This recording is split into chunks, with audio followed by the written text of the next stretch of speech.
you will always have the ability to cry anytime you need to cry. You'll always have that ability. How is this beneficial? The Prophet ﷺ said there are 7 people who get the shade of Allah, the shade of the throne on the day of resurrection when there's no shade except His shade. Prophet ﷺ said, وَرَجُلًا ذَكَرَ اللَّهُ خَالِيًا فَفَاضَتْ عَيْنَاهُ. And a person who remembers Allah in private and their eyes started to tear. If your child has died, I think we can agree that you can cry at any moment's notice. And so the best time to cry is when you're alone and you remember Allah subhanahu wa ta'ala, you remember your child, and you start crying, turn back to Allah subhanahu wa ta'ala. How many opportunities do we have like that? In fact, the Prophet ﷺ used to seek refuge, seek protection. Allahumma inni a'udhu bika min ilmin la yanfa' wa min qalbin la yakhsha' wa min aynin la tadma' wa min du'a'in la yusma'. Prophet ﷺ said, I seek your protection, O Allah, from, and one of the things that he sought his protection was, وَمِنْ عَيْنٍ لَا تَدْمَعٍ, and from an eye that doesn't cry, doesn't know how to cry. And if you had this situation happen to you, you'll agree that you now have this gift from Allah subhanahu wa ta'ala. You can always cry whenever you need to. Number 2, and this is, I think, especially for the men. Men tend to be kind of like bricks. They're just kind of like dumb in general. Do you agree? So if the men are just, like just kind of like bricks and they don't feel anything and stuff like that, and women usually they do feel. But for men, it's almost like you can't get it through their head that they need to be serious about their life. They need to be serious about, what are they doing, building legacy.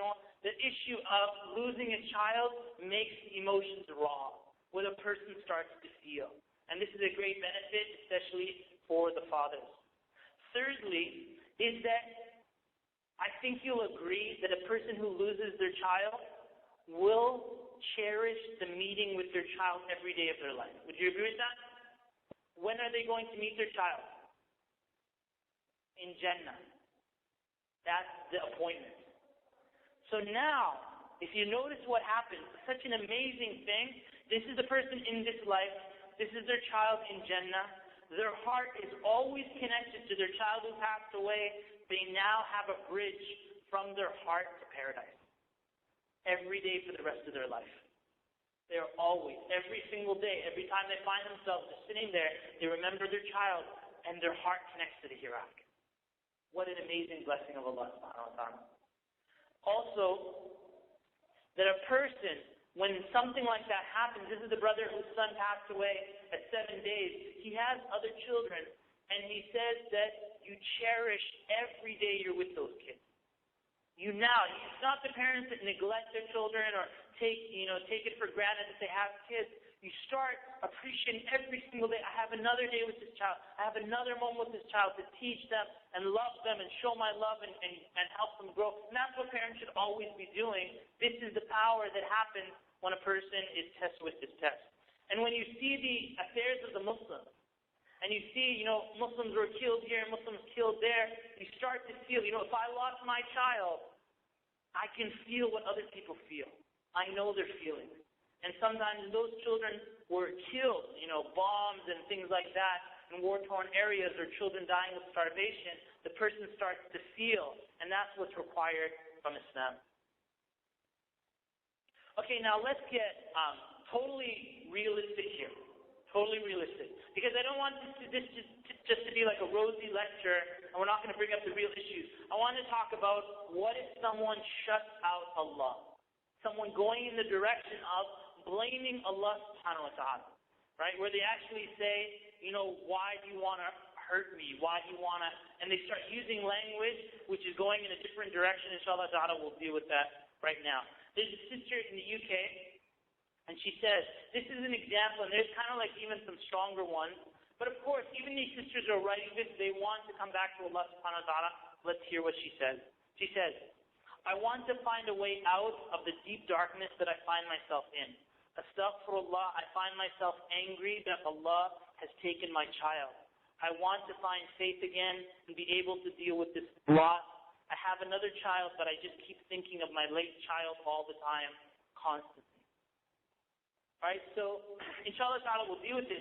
Some of the stories that deal with, the loss of a child, I know that there's usually the stories that get, front page top hits and everybody reads them, are stories of such amazing patience that a Muslim woman might read these stories, Muslim woman, Muslim man might read these stories and say, where am I from this story?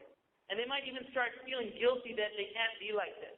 So I want to mention a story that illustrates, there's so many lessons in it, but it's the story of Malik ibn Dinar, who was a great Muslim scholar, a great Muslim, known for his piety, known for his righteousness. The whole ummah, there's not too many people that everybody in the ummah knows about. Everybody knows about Malik ibn Dinar. Let's read his story in his own words. I'm going to read this because he penned it himself. These are his words. He says, I started my life lost in this world. I used to be an alcoholic. He was a Muslim, and he used to drink alcohol, okay? I used to be an alcoholic. I used to lie to people and insult them. There wasn't a single sin but that I had committed it. People used to avoid me because of my bad reputation. One day I was walking down the road and I saw a little child, a girl. She was so beautiful, and so the desire of being a father and having a family started to move in my heart. I decided to get married. 1 year later, Allah gave me a daughter and I called her Fatima. Once Allah gave me Fatima, my heart started getting closer to her. I stopped so many sins that I used to do and I became a much better person. The more Fatima grew up, the more my heart softened and grew closer to my Creator. One day she was sitting in my lap and I had an alcoholic drink in my hand. She's sitting with him, he's holding the drink, and he's sitting with his daughter Fatima. With her little hand, she pushed the drink away from my mouth. And since then, I stopped drinking. She was the light of my life, but then when Fatima turned 3, she suddenly died.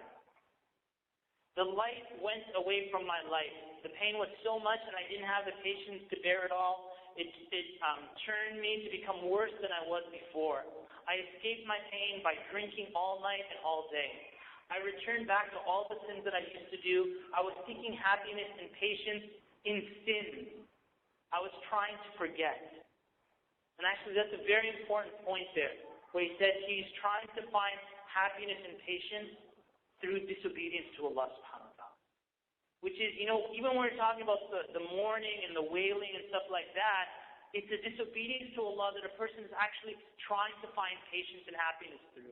But that's not the direction. Patience and happiness comes from following the guidance of Islam and how a person should react. So we'll get back to what he's saying. He said, I was seeking happiness and patience in sin. I was trying to forget till one night I was crying so hard and I decided to get drunk as I never had before. When I got so tired of drinking, I passed out. I had a dream after dream until I saw this dream. I saw myself in a vast land. It was full of people and it was so hot everybody was sweating. A firm voice then came out calling someone's name and saying, come to meet your Lord the Almighty. This kept on happening until my name was called. Once I was called, I got so scared, everybody around me disappeared. I was standing there shaking of fear until I saw a huge snake coming towards me. I started running so hard to get away till I saw an old weak man. I cried to him and said, help me, help me. He said, I'm an old weak man and I can't help you, but run this way. Maybe you will be able to escape.